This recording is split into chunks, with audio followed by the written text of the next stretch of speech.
और अब बात करेंगे वक्फ बिल पर। तो राज्यसभा से भी वक्फ बिल पास हो गया है। आपको बता दें कि राज्यसभा से भी वक्फ बिल के पक्ष में 128 वोट पड़े हैं और वक्फ बिल के खिलाफ केवल 95 वोट ही पड़े हैं। अब राष्ट्रपति के पास भेजा जाएगा इस बिल को। राष्ट्रपति की मंजूरी के बाद कानून बनेगा वक्फ बिल। आपको बड़ी खबर बता रहे हैं, राज्यसभा से भी वक्फ बिल को पास कर दिया गया है। वक्फ बिल के पक्ष में 128 वोट पड़े।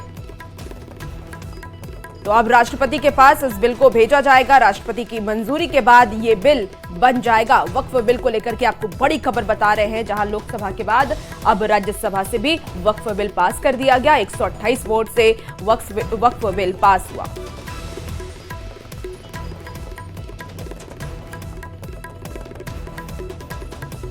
तो इस बिल को अब राष्ट्रपति के पास भेजा जाएगा। राष्ट्रपति की मंजूरी के बाद ये बिल बन जाएगा। तो वहीं देखिए, वक्फ संशोधन बिल पर जेडीयू सांसद संजय झा ने राज्यसभा में विपक्ष पर हमला बोला। उन्होंने साथ ही बिल को लेकर बड़ी बातें भी कही। संजय झा ने कहा कि इस बिल के आने से पसमानदा समाज में खुशी की लहर है। संजय झा ने कहा कि वक्फ को लेकर लालू सरकार की जो मांग थी वो ऑन रिकॉर्ड है, जिसमें उन्होंने वक्फ के लिए कठोर कानून बनाने की मांग की थी। अकेला स्टेट है जो जातीय गणना किया। जातीय गणना में बिहार में मुस्लिम समाज के पसमानदा मुसलमान 73% है। 73% पसमानदा मुसलमान है बिहार में। अब हमारे पास तो साइंटिफिक डेटा है, लेटेस्ट सर्वे है कास्ट का। उसमें कौन लोग हैं? उसमें राइन समाज के लोग हैं, अंसारी समाज के लोग हैं, मंसूरी समाज के लोग हैं। आज तक उनको कोई रिप्रेजेंटेशन इस वक्फ में नहीं दिया गया था। एक भी रिप्रेजेंटेशन उनका नहीं था। पहली बात जो पसमानदा समाज पर आप लोग चर्चा कर रहे हैं, वो पसमानदा समाज जो अति पिछड़ा समाज है बिहार में और मेजॉरिटी है, 2/3 बहुमत उनका है, पॉपुलेशन उनका है। उनको पहली बार इसमें जगह मिला है कि उनके भी रिप्रेजेंटेटिव इसमें रहेंगे। उसी तरह से जो महिलाओं को लेकर के आया है कि महिलाओं का भी स्थान इसमें रहेगा। तो मुझे लगता है कि बहुत ही प्रोग्रेसिव, और खास करके मैं तो जिस एरिया से आता हूं, मुझे आज ही किसी ने फ़ोन किया कि इतना सारा case as a political representative हम लोगों के पास आता है, क्योंकि वक्फ से रिलेटेड जो डिस्प्यूट होता है आपस में, और ख़ास करके जिस एरिया से मैं आता हूं वहाँ पर मैक्सिमम डिस्प्यूट होता है जो आपस में प्रॉपर्टी आया उसको लोग बेच खाते हैं, दुकान का 90% किराया खा जाते हैं, और जो एक्चुअल पर्पस है उसका चैरिटी का वो ज़मीन तक नहीं पहुंचता है। मुझे लगता है कि निश्चित रूप से कि इसके बिल के आने से, इसमें जो सुधार हुआ है, इस बिल के आने से निश्चित रूप से जो जिस पर्पस के लिए लोग चैरिटी दान वक्फ करते हैं वो सही लोगों को, और खास करके पसमानदा पे आप लोग सब बात कर रहे हैं। इतनी खुशी है पसमानदा समाज में, और जितना फोन हम लोगों को आ रहा है, उन लोगों को लग रहा है कि अब एक्चुअल में प्रधानमंत्री जी जो बोलते हैं उनको इस वक्फ के थ्रू उनका जो समाज है, हम नहीं देखते हैं अभी तक, हम लोग तो देखते हैं बिहार में, अभी तक बिहार में कोई भी ऐसा हॉस्पिटल, ऐसा कोई स्कूल, ऐसा कोई चैरिटी का काम वक्फ के पैसे से किया गया हो। तो पहली बार वहाँ पर उन लोगों को लग रहा है कि एक बार जब ये कानून लागू हो जाएगा, ट्रू सेंस में उनका जो गरीब मुसलमान है उनके बीच में काम होगा। और ये एक मैसेज, एक नैरेटिव, एक मैसेज गया है। जो भ्रांतियां थी वो भी खत्म हुआ है। जो हमारे पूर्व के मुख्यमंत्री बिहार के रहे, उन्हीं का लोकसभा में बयान है, उन्हीं का लोकसभा में बयान है कैसे उन्होंने वहाँ कैसे उन्होंने कहा कि एक कठोर कानून लाने की जरूरत है, जिस हिसाब से वहां पर लोग वक्त पे कब्जा किया हुआ था। तो मैं तो मुझे यही उनके द्वारा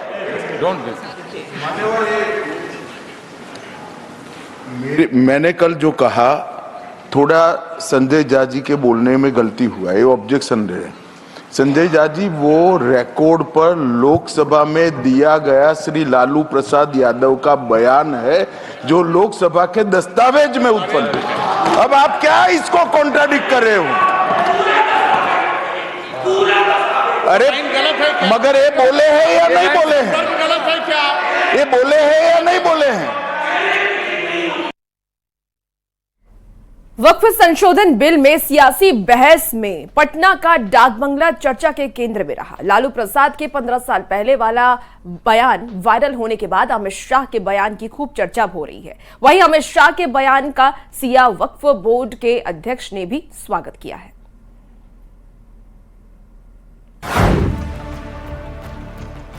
वक्फ संशोधन बिल पर सियासत का दौर जारी है, लेकिन इस सियासी बहस में पटना का डाक बंगला चौराहा चर्चा के केंद्र में आ गया।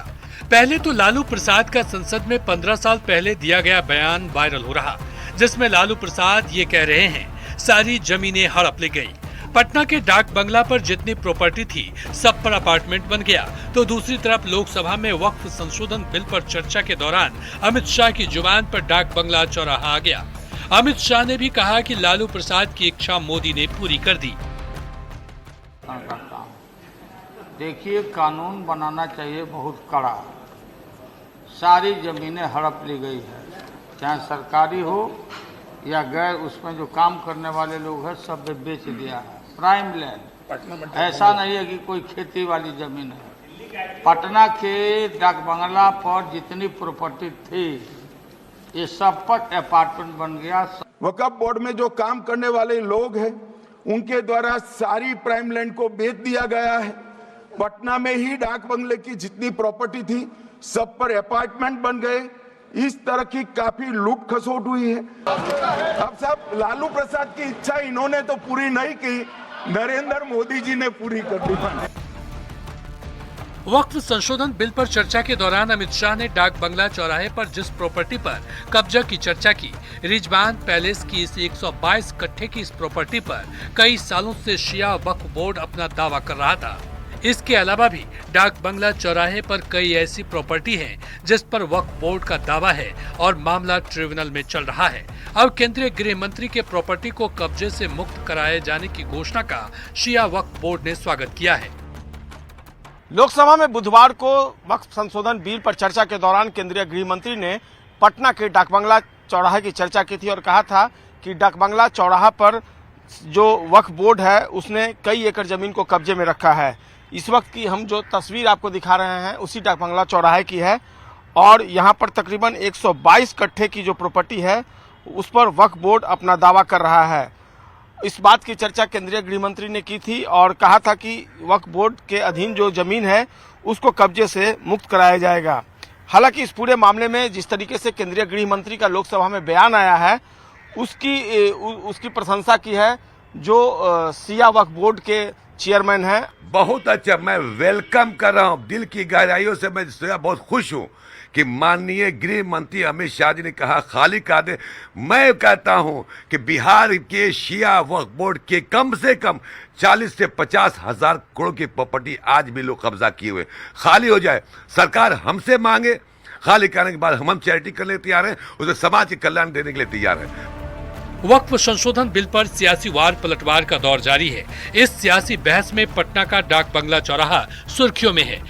एक तरफ लालू प्रसाद का डाक बंगला पर संसद में 15 साल पहले वाला दिया गया बयान वायरल है, तो दूसरी तरफ अमित शाह ये कहकर कि लालू प्रसाद की इच्छा मोदी ने पूरी कर दी। वक्फ संशोधन बिल पर चल रही बहस में विपक्ष को उन्हीं के बयान को हथियार बनाकर सियासी मात दे दी है। पटना से न्यूज 18 के लिए संजय कुमार के साथ ब्यूरो रिपोर्ट। वक्फ संशोधन बिल पर बहस के बीच लालू प्रसाद का 15 साल पुराना वीडियो वायरल हो रहा है, जिसमें लालू प्रसाद खुद वक्फ को लेकर कड़ा कानून बनाने की मांग करते हुए दिखाई दे रहे हैं। इस वीडियो को बीजेपी के कई नेताओं ने शेयर किया। अब इस वीडियो पर लालू प्रसाद ने सोशल मीडिया एक्स पर पोस्ट करते हुए बीजेपी पर निशाना साधा है। लालू प्रसाद ने पूरा वीडियो शेयर किया जिसमें वो वक्फ बोर्ड को संवैधानिक अधिकार देने की बात कर रहे हैं। लालू प्रसाद ने इस वीडियो को पोस्ट करते हुए लिखा है कि बीजेपी मुसलमानों की जमीन हड़पना चाहती है। हमने हमेशा वक्फ की जमीन बचाने के लिए कड़ा कानून बनाया और बनवाने में मदद की है। सरकार ने जो लाया है संशोधन, इनका सरकार का पहल ये ठीक है, हम समर्थन करते हैं। मौलाना इसरारुल साहब, हमारे शाहनवाज जी और साथियों के साथ मैं समर्थन करता हूँ। देखिए कानून बनाना चाहिए बहुत कड़ा।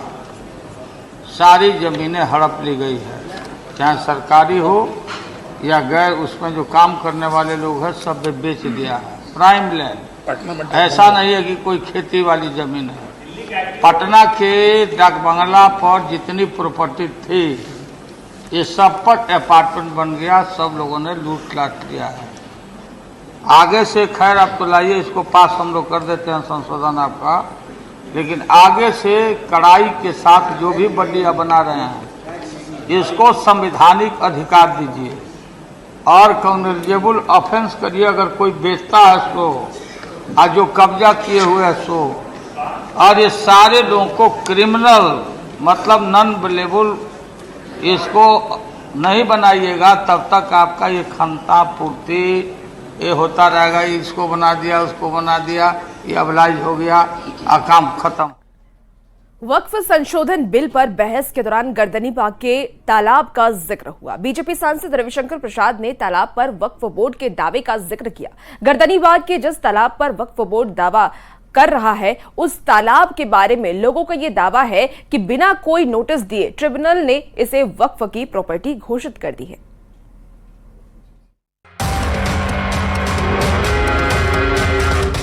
वक्फ संशोधन बिल पर चर्चा के दौरान लोकसभा में पटना सियासी सुर्खियों में रहा। डाक बंगला चौराहे की चर्चा तो हुई ही, बीजेपी सांसद रविशंकर प्रसाद ने पटना के गर्दनीबाग के तालाब पर वक्फ बोर्ड के दावे की चर्चा की। सांसद रविशंकर प्रसाद ने बताया कि गर्दनीबाग के पुराने तालाब जहां हर साल छठ पूजा होती है, वहां पर वक्फ बोर्ड बार बार दावा करता है, जिससे हर साल विवाद खड़ा होता है। और सर मैं पटना साहिब का सांसद हूं सर। हमारे क्षेत्र में गर्दनीबाग में सर एक सरकारी जमीन पर तालाब है जहां लोग छठ में अर्घ देते हैं सर। हाई कोर्ट में सरकार ने कहा कि यह सरकारी जमीन है और वहां से 5-7 किलोमीटर दूर एक कब्रिस्तान है, 1920 का रिकॉर्डेड। कुछ लोग कहते हैं ये हमारा वक्फ है, हर बार छठ में खड़े हो जाते हैं। फतवा में यही काम किया। मंत्री से आग्रह करूंगा एक बार सदन को विस्तार से बताएं जिस तरह से वक्फ का दावा किया गया उसका दावा करने वाले कौन थे। और थोड़ा गहराई में जाएंगे, हम लोग भी देश घूमते हैं तो मैनेजर साहब की बिल्डर से साठगांठ हो गई और वहां पर बिल्डिंग खड़ी हो जाती है। ये सच्चाई नहीं है क्या? पटना के गर्दनीबाग में जिस तालाब पर वक्फ बोर्ड ने अपना दावा किया है उस तालाब के बारे में स्थानीय लोगों का कहना है कि बिना कोई नोटिस दिए ट्रिब्यूनल ने इसे वक्फ की प्रॉपर्टी घोषित कर दी है, जबकि ये जमीन भवन निर्माण विभाग की बताई जा रही है। आसपास के लोगों का ये भी कहना है कि इस तालाब पर लंबे समय से छठ पूजा की जा रही है। साल 1920 में ही इस जमीन के बदले यहाँ से 1 किलोमीटर दूर दूसरी जगह पर कब्रिस्तान के लिए इतनी ही जमीन मुस्लिम समाज को ट्रांसफर की गई थी, जिसका जिक्र सरकारी दस्तावेजों में भी है। वक्फ बोर्ड बिल पर कल पार्लियामेंट में चर्चा हुई और पटना के सांसद रविशंकर प्रसाद ने गर्दनीबाग के रोड नंबर 10 में स्थित इसी तालाब का जिक्र किया था।